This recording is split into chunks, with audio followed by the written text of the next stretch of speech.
Hallo Leute, مرحبا بكم في فيديو جديد ديال تعلم اللغة الألمانية. Heute lernen wir etwas sehr Wichtiges für Anfänger. sich vorstellen يعني كيفاش نقدم راسي باللغة الألمانية.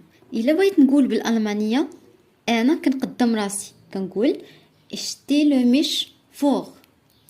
ich stelle mich vor. أنا أقدم نفسي. وإلا بغيت نقول هو يقدم نفسه كنقول stellt sich vor.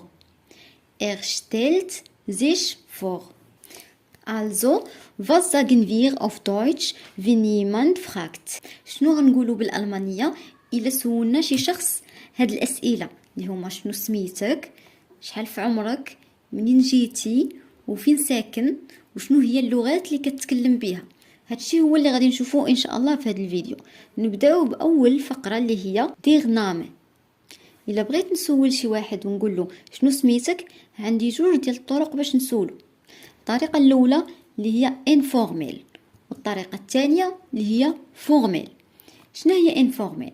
انفورميل هي طريقه غير رسميه، هذه كنتعاملوا بها مع الاصدقاء، العائله، الناس اللي قرابين منا والناس اللي قدنا في العمر. اما بالنسبه للفورميل هي طريقة رسمية، هذه كنتعاملوا بها مع الناس اللي ما كنعرفوهمش مزيان، الناس الكبار، مثلا أستاذ أو شخص معك في العمل أو في الإدارة. نبداو بأول طريقة اللي هي انفورميل. إلا بغيت نسول شي واحد شنو سميتك بانفورميل، شنو نقول له؟ في هايست في هايست. وإلا بغيت نجاوبو نقول له مثلا أنا سميتي سهام، غادي نقول لي إيش هايزي سهام. إيش هايزي سهام. نقدر نسولو بطريقة أخرى، في بلاصة ما نقولو في هايست نقول له في ist dein Name. في ist dein Name. الجواب غادي يكون mein Name ist سهام. mein Name ist سهام. قلنا في انفورميل عندنا جوج طرق ديال الأسئلة، يا إما كنقولو في هايست دو أو كنقولو في ist dein Name. وملي نبغي نجاوب عندي جوج طرق ديال الجواب، يا اما كنقول ايش هايزي سهام او كنقول mein Name ist سهام. دابا غادي ندوزو الفورميل. طريقه السؤال في الفورميل او الصيغه الرسميه هي wie ist ihr Name. wie ist ihr Name. والجواب كيكون طبعا بوحده من هذوك جوج اللي خدمنا، يا اما كنقولوا ايش هايزي سهام او كنقولوا mein Name ist سهام. كتقول سميتك. حاولوا تكتبوا هادشي اللي عطيتكم دابا في الدفتر باش تبقاو مره تراجعوهم باش ما يتنساوش ليكم. من بعد ما شفنا كيفاش كنسولوا على الاسم، دابا غادي ندوزو كيفاش نسولوا على العمر. داس التا. العمر حتى هو فيه جوج طرق باش نسولوا، كاينه انفورميل وفورميل. قلنا انفورميل هي غير رسمي وفورميل رسمي. الا بغيت نقول شي واحد في انفورميل كم عمرك، شحال عندك من عام، كنقول ليه wie alt bist du. wie alt bist du. وفي الجواب مثلا بغيت نقول انا عمري 24 سنه، كنقول ich bin 24 Jahre alt. ich bin 24 Jahre alt. دابا ندوزو للفورميل. في الفورميل كنقول ليه في alt sind Sie. يعني شحال في عمرك في الفورميل هي في alt sind Sie. كيف ما كتشوفوا كنبدلوا الضمير دو بزي وكنصرفوا الفعل بطريقه محترمه. مثلا قبيله قلنا في هايست دو في الفورميل ولات في هايسن زي. دابا في alt bist du في الفورميل ولات في alt sind Sie. يعني كنبدلو غير الضمير دو بزي وكنصرفو مع الفعل. ودابا غادي نهضروا على دي هيركونفت يعني الاصل. الا بغيت نسول شي واحد نقول ليه مثلا منين جاي، منين انت. الا بغيت نسولو بانفورميل نقول له مثلا منين انت او لا منين جيتي، كنقول له woher kommst du. woher kommst du. وفي الجواب مثلا بغيت نقول له انا من المغرب، غادي نقول ليه ich komme aus Marokko. ich komme aus Marokko. ودابا بغيت نسول على الجنسيه، نقول له ما هي جنسيتك. السؤال ديالي هو was ist deine Nationalität. was ist deine Nationalität. سؤال اخر الا بغيت نسولو نقول له واش انت اجنبي، غادي نقول ليه bist du Ausländer.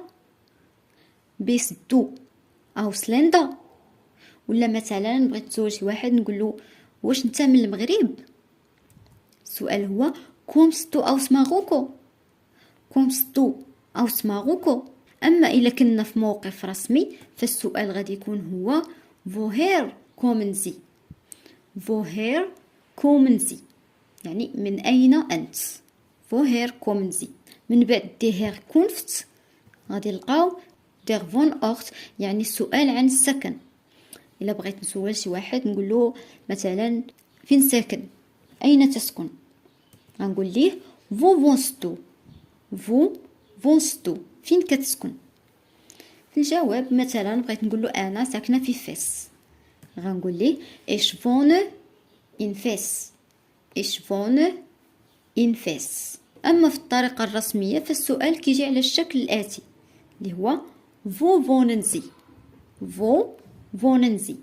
وآخر حاجة غادي نهضروا عليها هي die Sprachen. die Sprachen اللي هي اللغات. مثلا بغيت نسول شي واحد نقول له شنو اللغات اللي كتهضر بها، غادي نقول ليه welche Sprachen sprichst du. welche Sprachen sprichst du. في الجواب مثلا بغيت نقول لغتي الأم هي العربية، أتكلم الفرنسية والإنجليزية والآن أتعلم الألمانية. كيفاش غنقولها؟ غادي نقول meine Muttersprache ist Arabisch يعني لغتي الأم هي العربية. ich spreche Französisch. ich spreche Französisch يعني أتكلم الفرنسية und English und jetzt lerne ich Deutsch. أما بالنسبة للفورميل فالسؤال كيكون welche Sprachen sprechen Sie. welche Sprachen sprechen Sie. ودابا غادي نركبوا كل شيء اللي تعلمناه في نص صغير، نقدروا نستعملوه في مقابلة ولا في القسم ولا في المحادثة أو فاش يقولك شي واحد عرف راسك. ein kurzer Text zur Selbstvorstellung. Hallo, mein Name ist Sihem. Ich bin 24 Jahre alt. Ich komme aus Marokko und ich wohne in Fes. Meine Muttersprache ist Arabisch. Außerdem spreche ich Französisch und Englisch. Zurzeit lerne ich Deutsch. Es ist schön, euch kennenzulernen. هاد النص كيعني بالعربية مرحبا، اسمي سيهام، عمري 24 سنة، أنا من المغرب وأسكن في فاس، لغتي الأم هي العربية، بالإضافة إلى ذلك أتحدث الفرنسية والإنجليزية، حاليا أتعلم اللغة الألمانية. Es ist schön, euch kennenzulernen كتعني من الجميل التعرف عليكم أو كتعني سعيدة بلقائكم. ودابا جا دوركم باش تجاوبوا على هذه الأسئلة في التعليقات بالطريقة اللي وريتكم في الأول الفيديو. السؤال الأول هو wie heißt du. السؤال الثاني wie alt bist du.